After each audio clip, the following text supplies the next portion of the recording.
starting probably in next month, May, my time allocation to DOGE will drop significantly.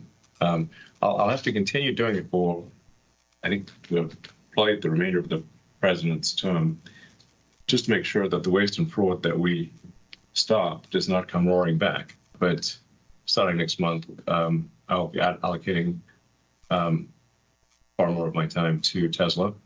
And now that the major work of establishing the Department of Government Efficiency is done.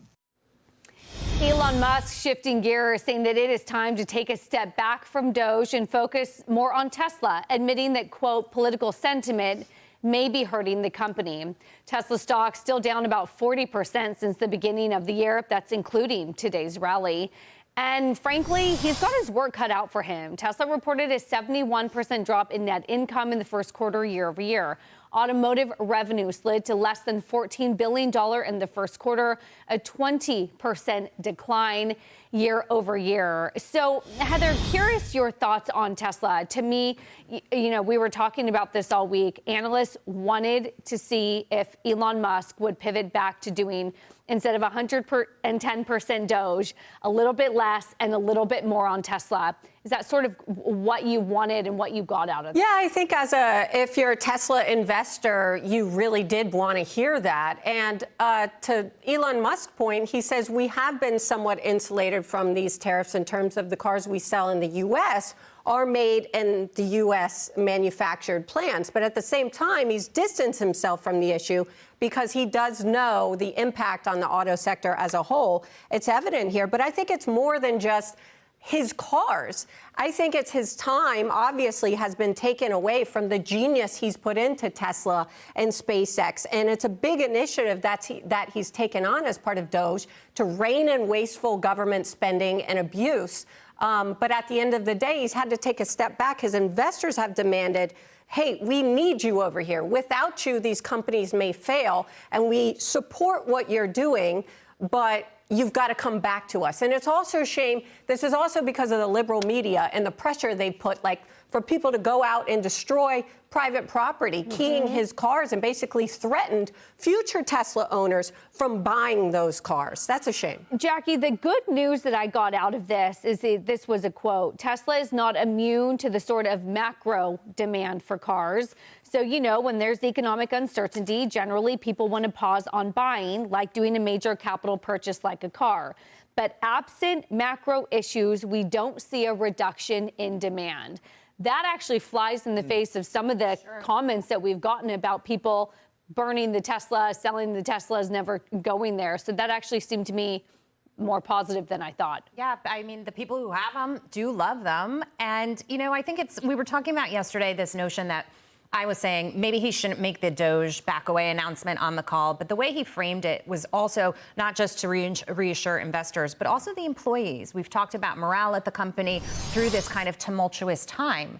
And so I guess it was appropriate, and they wanted to know that he's coming back and he's going to be advising. It's nice to hear that demand isn't down. The stock is definitely up on all this news. But, you know, the future of Tesla is still how should I say it? In question, uncertain. You know, I want to hear more about what they're working on, what the next levels and next phases are, and some of that innovation, because that's what Elon Musk is so, you know, amazing at and so brilliant about. And if I can just pivot to DOGE for 1 second, because that is what, you know, sucked a bit of his time away. The $160 billion isn't what he promised. It's not. I concede that. But at the same time, it's not chump change.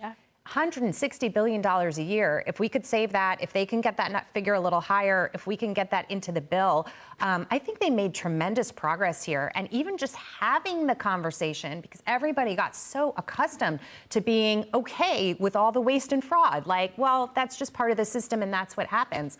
It doesn't have to. So I think he did a really great job with that. I'm all on board for Elon. You know, Brian, to talk about some of the other ambitions, they reconfirmed they're going to get that robo-taxi to try to compete with Waymo in Austin in June.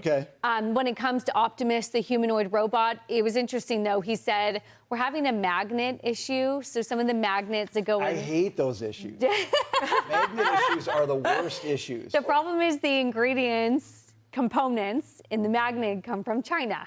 Oh. And so he said, we're like trying to make sure China knows that we're not using them for military use. We're just using them for a robot. But there is the rub where there are complications when it comes to tariffs. He called out India. India has an effective 100% tariff on cars and Teslas. Yeah. And so he's trying to open up that market. That would be a huge middle class market. So there are some issues on multiple fronts. Which is why I think they said we're not going to revisit our guidance for 2025 until the end of next quarter. So it's not until July that they're actually going to talk about 2025, which kind of goes back to my point yesterday that I just don't think 2025 is going to be much but a throwaway year for them. Elon Musk is coming back. He's got two issues, and one we've talked about. He's going to spend more time with Tesla, okay? Yeah. And I think that matters a lot because he's one of the most creative people on earth, and his time with Tesla is going to matter in terms of what they do with these products. His bigger issue is his profile, and that's not a time issue. That is, who is Elon Musk? 10 years ago, when my students were doing every other presentation in my class in college was on Elon Musk because everybody was in love with him. It didn't matter where you were coming from. He was Tony Stark. He was the great character. That's changed a little bit now. And so even if he spends more time with Tesla, he still has to deal with the fact that there's a huge chunk of his major buying population that no longer feels that way about him like they did 5 or 10 years ago. I don't know how he's going to solve that. I think that he can. Part of it's going to be bringing in buyers who typically didn't affiliate with him.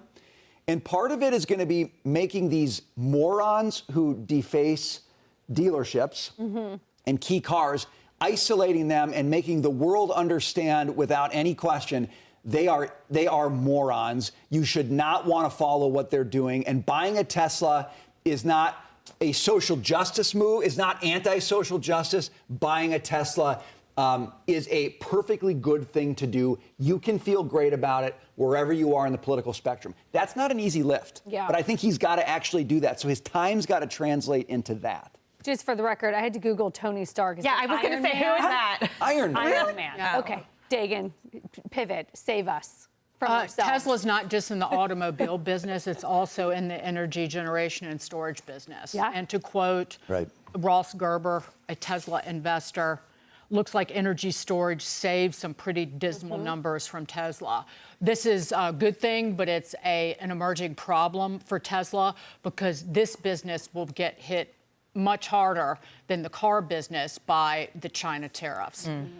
So revenue for it's called the Megapack and Powerwall battery systems business. It came in revenue, $2.373 billion. That is almost 20% of what the core auto business makes or brings in revenue, which is $14 billion.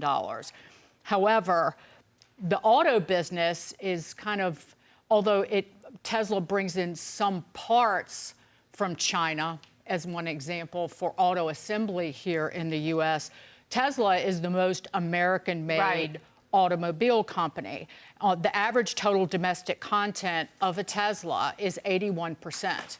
However, with the energy and the Megapack and Powerwall battery systems business, the growing trade war will be a problem. Even according to the chief financial officer, the tariffs will hit the car company on auto parts, but the energy storage business, it'll be much more severe. The impacts of tariffs on the energy business will be outsized since we source LFP battery cells from China, said the CFO. So what was a bright spot will dim in the coming months unless this gets solved. And I mean, what's going on in Washington? Yeah. Not out in Nevada and Texas where the Teslas are made. The only thing I'll end on is hard to bet against this man, though, right? Somewhere there's a will, there's a way. He's always somehow turned it around. So you're not betting on Musk right now. You're betting on Trump and everything that's happening with trade.